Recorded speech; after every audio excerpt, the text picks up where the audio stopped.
Hello friends, welcome back to my channel Katha Manthan. और आज हम लोग क्लास 11 का chapter 11 cooperative organization part 4 start करने वाले हैं, जिसमें हम लोग advantages and disadvantages of cooperative organization पढ़ेंगे। और अगर आप लोग को कॉमर्स, इकोनॉमिक्स और अकाउंट्स या और भी सब्जेक्ट साइंस और आर्ट्स स्ट्रीम का अगर आप लोग को इम्पोर्टेंट क्वेश्चन आंसर्स और एमसीक्यू देखने तो आप मेरे दूसरे चैनल उन्नति की वाणी द ट्यून ऑफ प्रोग्रेस में जा कर के देखिए और उस चैनल को सब्सक्राइब भी कीजिए। और गाइज, आप लोग को वीडियो के नीचे एक ज्वाइन बटन मिलेगा। अगर आप लोग मेरा ऑनलाइन क्लास करना चाहते हैं तो आप लोग वो ज्वाइन बटन में जाके देख सकते हैं। आप लोग प्लीज़ उसका टर्म्स एंड कंडीशन पढ़ लीजिए। ऑनलाइन क्लास का आपको मंथली ओनली 150 रुपीज़ पे करना पड़ेगा उसके लिए। Let's start with advantages of cooperative organization. Cooperative form of organization offers the following advantages. Ease of formation. It is quite easy to form a cooperative society. Any 10 adults can join together and form themselves into a cooperative. तो cooperative organisation का formation काफ़ी easy होता है। कोई भी 10 adults मतलब 18 plus 10 members एक साथ मिल कर के एक कोऑपरेटिव बॉडी फॉर्म कर सकते हैं। Very little time and money are required to get a cooperative registered. The legal formalities are very few and simple. तो टाइम और मनी काफ़ी कम लगता है कोई भी कोऑपरेटिव ऑर्गेनाइजेशन को रजिस्टर्ड होने में, और इसका जो लीगल फॉर्मेलिटीज़ है वो काफ़ी कम है और बहुत ही सिंपल है। Open membership. Any person having a common interest can become members of a cooperative society and can leave the society at his own pleasure. तो बोल रहा है कि कोई भी पर्सन जिसका इंटरेस्ट कॉमन होता है, मतलब देखा जाता है कि एक ही इंटरेस्ट है सबका उस कोऑपरेटिव सोसाइटी में, तो वो उस सोसाइटी में आराम से ऐड हो सकता है और वो कभी भी छोड़ सकता है जब उसका मन करे। No discrimination is made on the basis of caste, creed, religion और political affiliation.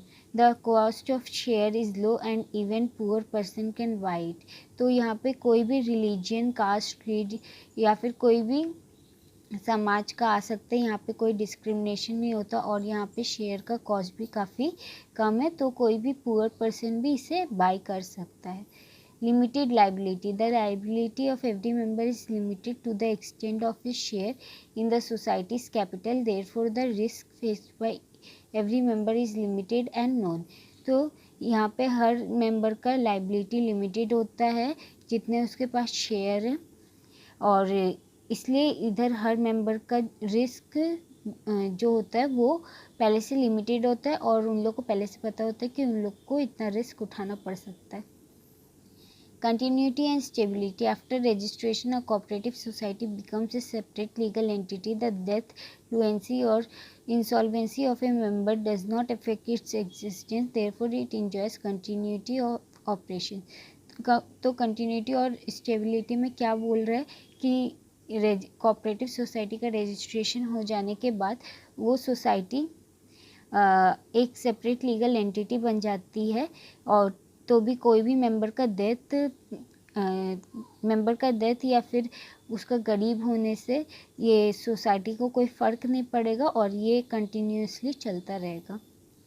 Democratic management. Management of a cooperative society is fully democratic. Every member has an equal vote or voice irrespective of his capital contribution. The principle of one man vote is followed. A small group of members can not dominate the control of the society. तो cooperative society का management पूरा democratic है। हर member के पास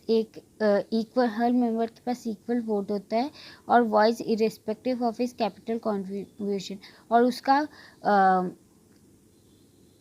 मतलब उसका जो वो कहता है उस बात का अहमियत भी होता है जितना उसका कैपिटल कंट्रीब्यूशन होता है उस सोसाइटी की तरफ। और इधर हर मेंबर के पास एक वोट होता है। ये नहीं कि अगर एक मेंबर के पास 10 शेयर है तो उसके पास 10 वोट होगा, अगर उसके पास एक शेयर है तो उसके पास एक वोट होगा, अगर उसके पास 10 शेयर है तो उसके पास एक वोट होगा, अगर उसके पास 100 शेयर है तो भी उसके पास एक वोट होगा।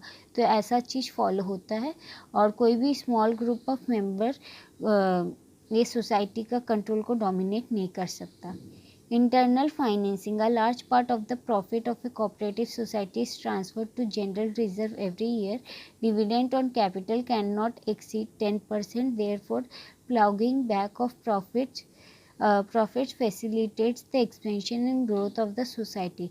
Internal financing में क्या बोल रहा है, एक large part of profit cooperative society का हर साल जनरल रिजर्व में ट्रांसफ़र कर दिया जाता है। डिविडेंड और कैपिटल, जो कैपिटल पे डिविडेंड होता है वो 10% से एक्सीड नहीं करता। Therefore ploughing back of profit facilitates the expansion and growth of the society. इसलिए प्लाउइंग बैक प्रॉफिट का प्लाउइंग बैक फैसिलिटेट करता है सोसाइटी का ग्रोथ और एक्सपेंशन के लिए। Low operating cost. The office bearers of a cooperative society offer honorary service, therefore cost of management is low, cash trading avoids bad debts, and there is no need to maintain huge stock.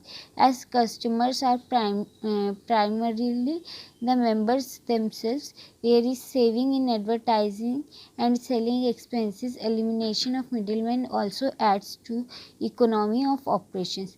तो low operating cost मतलब the office जो operating cost होता है cooperative society का वो बहुत कम होता है, इसलिए मैनेजमेंट का भी कॉस्ट काफ़ी लो होता है।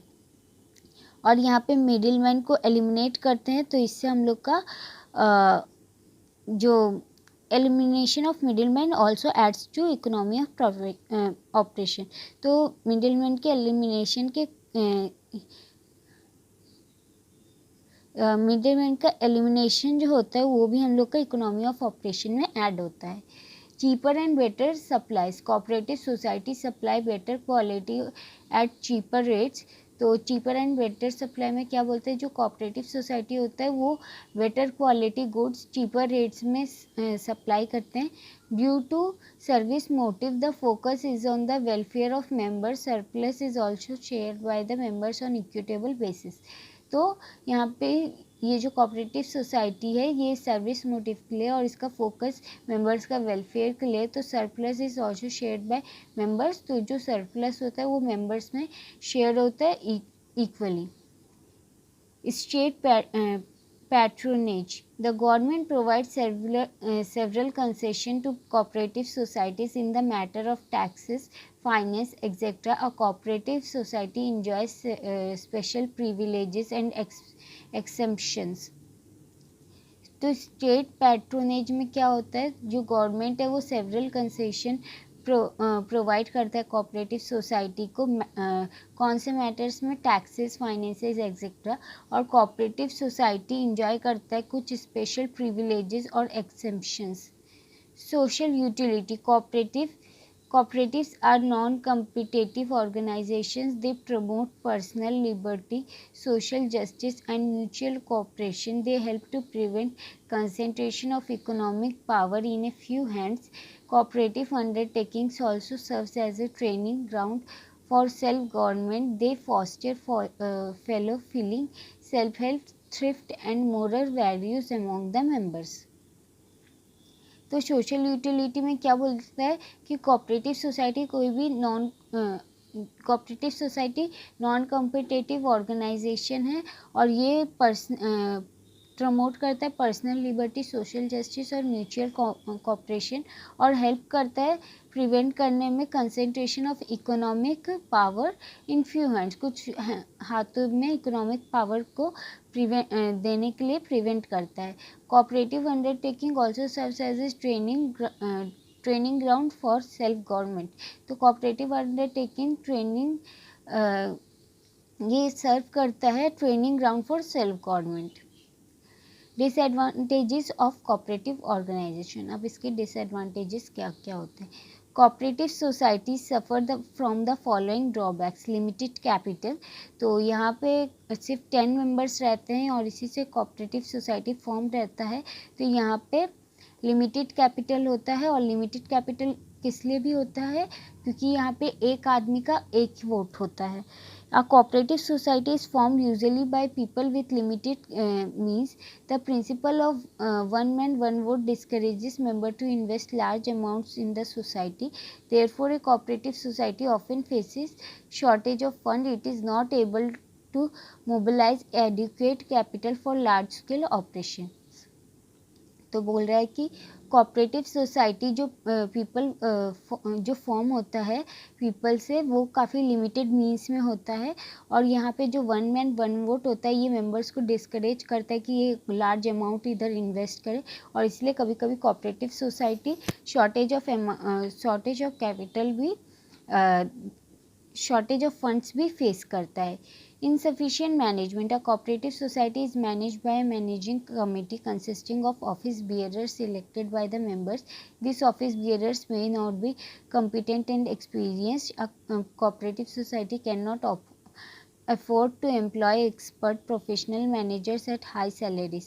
तो इनएफिशिएंट मैनेजमेंट का क्या मतलब है कि एक कोऑपरेटिव सोसाइटी एक मैनेजिंग कमिटी से मैनेज होता है, और यहाँ पे कुछ ऑफिस बियरर्स इलेक्टेड होते हैं मेंबर से, और ये ऑफिस बियरर्स में भी कॉम्पिटेंट या एक्सपीरियंस नहीं भी हो सकते हैं, और एक कोऑपरेटिव सोसाइटी जो है वो अफोर्ड नहीं कर सकता कोई भी एक्सपर्ट एम्प्लॉय या फिर प्रोफेशनल मैनेजर्स हाई सैलरीज में।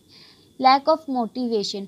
Honorary office bearers of a cooperative society have very little incentive to work hard for the society. There is no direct link between effort and reward. Members are often ignorant of the principles of cooperation. Office bearers may misuse funds for personal interest. Lack of competition may slacken efforts. तो lack of motivation क्या बोल रहा है कि जो honorary office bearer होते cooperative society के, वो काफ़ी इंसेंटिव वो थोड़े से इंसेंटिव होते वर्क को लेके, हार्ड वर्क को लेके सोसाइटी की तरह। सो यहाँ पे कोई भी डायरेक्ट लिंक नहीं होता एफर्ट और रिवॉर्ड का। Members are often ignorant of the principle of cooperation. जो मेंबर है वो मे बी इग्नोर किए जा सकते हैं कॉपरेशन के प्रिंसिपल्स की वजह से। Office bearers may misuse funds for personal interest. Lack of competition may slacken efforts. तो यहाँ पे कम कंपटीशन के कारण स्लैकन एफर्ट्स भी हो सकता है, और ऑफिस बियरर्स जो होते हैं वो फंड्स को मिसयूज कर सकते हैं अपना पर्सनल इंटरेस्ट के लिए। Non-transferability of interest. The share of cooperative society are not transferable. A member who wants to quit the society has to submit his share to the society in order to get his money back. तो यहाँ पे जो transferability of share है ये नहीं होता है। इसके कारण अगर कोई मेंबर ये सोसाइटी क्विट करना चाहता है तो उसको पहले अपना शेयर सबमिट करना पड़ेगा in order to get back his money. Lack of secrecy. यहाँ पे सिक्रेसी भी काफ़ी कम होता है। The affairs of cooperative society are openly discussed in the meetings of its member. Every member is free to inspect the book and record of the society. Therefore, it becomes difficult to keep the secrets of the business.